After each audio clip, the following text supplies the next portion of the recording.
is just perfect doing it. Smooth, Sarah Shookman smooth, I like to call it. Riding a bike, talking, giving great information. Really good stuff there. If I was doing it, I'd be huffing and puffing. Oh, but she didn't. I'll forget about it. I'd be, you know, sitting on the side of the road somewhere. Right. Anyway. No, that was so much fun to watch her. And it was a big weather thing that we've been talking about for the past couple of days because we also didn't want it too hot, but we didn't want thunderstorms. It worked out perfect. It was dicey for a while because we thought perhaps it was going to rain. Yeah, and then it moved out just in time for Sarah. So that was some good news for her. But we're really excited for that event coming up. Yeah, nice. We're also excited for maybe some cooler air on the way, Russ, but it probably won't get here until next week.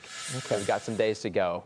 We still are in a pattern that's warm, that's humid, and filled with scattered thunderstorms. In fact, look at the complex just towards our west, towards Chicagoland. They're getting hit pretty hard tonight. I think we're going to be mostly on the dry side. I think this system towards our west will slowly kind of meander its way east and then towards Fort Wayne and then eventually fall apart and go towards the south. We could try to get a stray sprinkle, but I think most of us remain dry overnight tonight.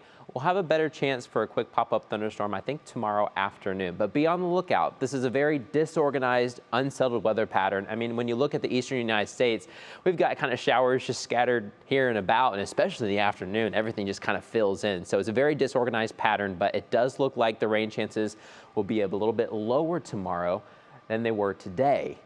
In place of that, we'll probably have more heat. Some of us got some big-time relief throughout the day. Some of us barely got out of the 70s. While others got into the low 90s, just depending on how much rain you got. But everyone's going to eventually cool down thanks to this cold front. It hasn't even made its way on shore yet, but this thing arrives to northeast Ohio, so it's got a ways to go, until Monday. Monday is when we start to clear out everything. So that means we still have what? Thursday, Friday, Saturday, Sunday. We still have 4 days left to go of the heat and humidity. Nothing's really going to break that. But right now, we're mostly dry tonight. We had a great sunset across the land and clearing skies overhead. There may be some patchy fog, though, tomorrow morning, just because the extra rain put a little bit of extra moisture into the atmosphere. So be on the lookout for that. We'll probably start off with a few low-lying clouds, a little bit of fog in the morning. That will mix away, and more sunshine is likely for the afternoon. But by the time we get to the afternoon, as temperatures get into those upper 80s, we'll have those chances for pop-up thunderstorms. Today, we had a solid 40% chance and higher throughout the day. Tomorrow, 20 to 30% chance. So the chance is still there. And notice the chance still extends for the entire day, but the best chance will be later into the afternoon. But we'll stick with the 30, a little bit lower. And because we have that lower rain chance, here are the highs that we're expecting tomorrow. Low 90s for some of us, upper 80s for the rest of us. It's going to be a hot one. And then you add in the humidity, which we just got another round of humidity in thanks to all that rain, right?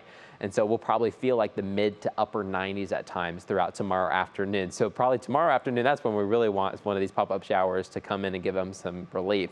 Here's your National Zymar hour-by-hour forecast. We'll have some light southerly winds tomorrow morning. The gray that you see, I don't think is really as many clouds. It's actually some low fog at times. So we'll be dealing with that to start the day. That'll start to mix away throughout the rest of the late morning, early afternoon hours. This is lunchtime tomorrow. A lot of us are dry, but we still have the chance for a couple pop-up. Notice how they kind of dance around. It's just that unorganized pattern that we're dealing with. It does look like storm chances a little bit lower tomorrow. They go back up this weekend. You're going to see that on the Union Home Mortgage 7 to 10 day outlook. Russ, we have the heat, we have the humidity. That's all locked in through the rest of the weekend. Upper 80s probably for both Saturday and Sunday. Russ, it's Monday. That's the big day. Things change. We start to see the temperature drop. The humidity will also go away. We may have some big time storms that day, but afterwards, great weather expected across Cleveland. Yeah, closing out August, headed into September. That's right. Who knew? Who would have thought? All right. Thank you so much, Matt.